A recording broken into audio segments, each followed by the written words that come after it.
আর মা ছাড়া এক করে জায়গায় থাকি নেই, এত ভালো ছেলে আমার।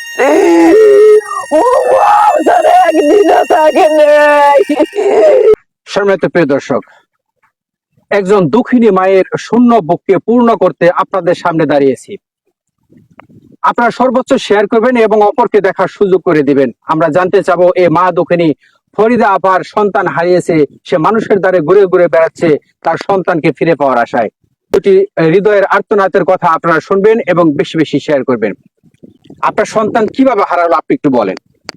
আমার সন্তান সকালবেলা উঠেছে, ফরজের নামাজ পড়েছে, আমি খাওয়াইছি। খাওয়াইনের পরে এখন বলতেছে আম্মা আমার একটু ভালো লাগছে না, তাই বললাম যে যাও একটু হেঁটে আসো। ওই যে সুন্দর মায়ের দিন বের হয়ে গেছে, আর সন্তানের মুখে মা ডাক শুনি নাই। আজ 8 মাস গত হয়ে গেছে, সুন্দর আর মা করে ডাকে না। ভিতরে তো সবসময় কষ্টের একটা আগুন জ্বলতেছে, সত্যনারায়ণে। আল্লাহ তুমি আমার সন্তান ফিরে দাও। আল্লাহ তুমি যারা কার কাছে যাবো, তো মোবাইলের যুগ, তাই আমি সবার মোবাইল নেটে সার্ভে কই। সবাই একটু বেশি বেশি শেয়ার করে দেন, আপনাদের সহযোগিতায় দিনে সন্তান ফিরে পাই। সন্তান হারানোর যে কষ্ট সেটা আমি জানি, আর জানি আল্লাহ।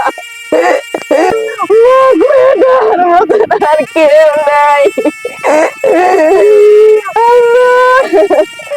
সম্মানিত প্রিয় দর্শক, এ বোনের স্বামী হারিয়েছে অনেক আগেই।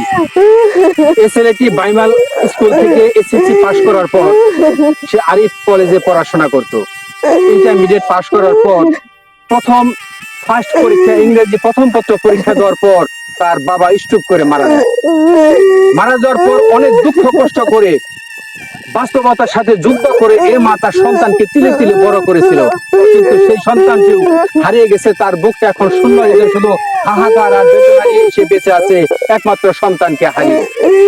এ মায়ের সন্তানকে তার বুকে ফিরে দিবেন। এই মায়ের প্রতি সমবেদনা জানিয়ে সবার সুস্থ এবং সুন্দর জীবন কামনা করে আজকের মতো বিদায় নিচ্ছি।